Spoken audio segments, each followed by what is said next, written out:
Bertie saves the day.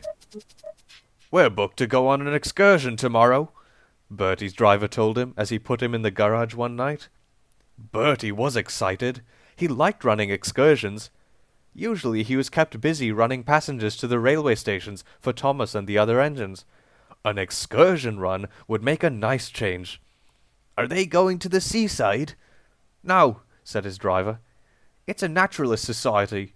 They want to go up to the hills to watch birds and look for rare plants, so make sure you're in good form for climbing. But when Bertie woke the next morning, he didn't feel on good form for anything. The mechanics tried to make him feel better, but it was no good. His friend Algy had to go instead. Algy went to the place where the naturalists were waiting. They all carried picnic baskets and had binoculars hanging round their necks. They climbed aboard Algy, and with a toot, he set off for the hills. They had only gone a few miles when they had to wait at some traffic lights. Algy's engine stopped and wouldn't start again. The driver tried and tried, but he couldn't make Algy go. Bother, thought Algy. I don't want to let the passengers down. But the passengers didn't mind. They laughed and offered to help start Algy's engine again by pushing him. At last, Algy started again.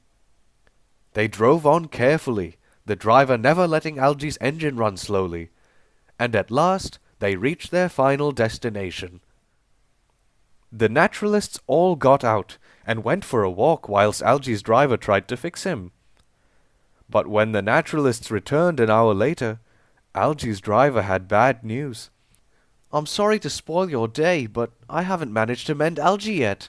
I've telephoned the garage, but Bertie still isn't better, and there's no other buses available. The naturalists felt sorry for Algy.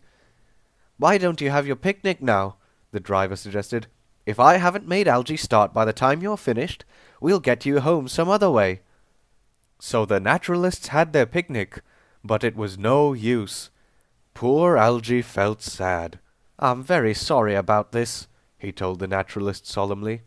Never mind, Algy, they said cheerfully. We'll come back when you're feeling better again.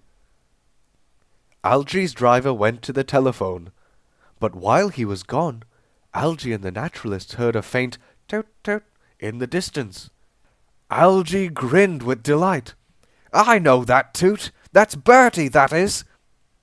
Sure enough, a moment later, Bertie swung round the corner and pulled into the car park. Hop in, he called happily as he stopped beside them. You won't have a wasted day after all. And thanks to Bertie the bus, they didn't.